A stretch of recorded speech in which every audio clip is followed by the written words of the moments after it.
Da bekommt Dekomaterial ein zweites Leben.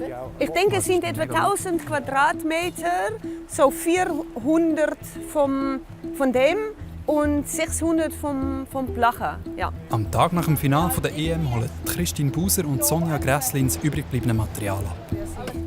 2 Tonnen Fahnen, bedruckte Planen und Wandbehänge sind nach dem ESC und der EM Führung geblieben.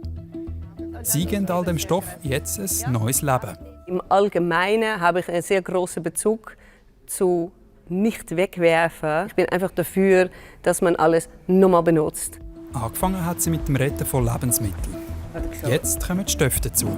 Aus ihnen macht sie Etuis, Taschen und Portemonnaie. Nähen tut Christine Buser. Aus dem ESC-Material hat sie schon über 1000 Stück produziert. Also die ESC-Herz, die habe ich jetzt dann langsam tatsächlich gesehen. Ja. Da freue ich mich jetzt richtig, dass das jetzt anderer Stoff ist. In der Lagerhalle machen sie das EM-Material ready. Mittlerweile sind sie schon ziemlich routiniert. Beim ESC haben wir natürlich wenig schauen können, wie funktioniert das Ganze.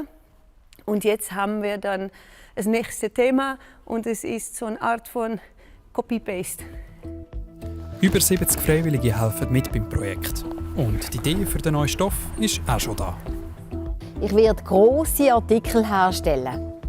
Zum Beispiel einen Sack, wo man Häcksel gut reinfüllen kann. Und wenn ich halt so etwas herstelle, so in dieser Größe, dann. Da sind wir in 3 Jahren noch dran. Bald kann man die recycelten Produkte posten und so ein Stückchen von den grossen Events heimnehmen.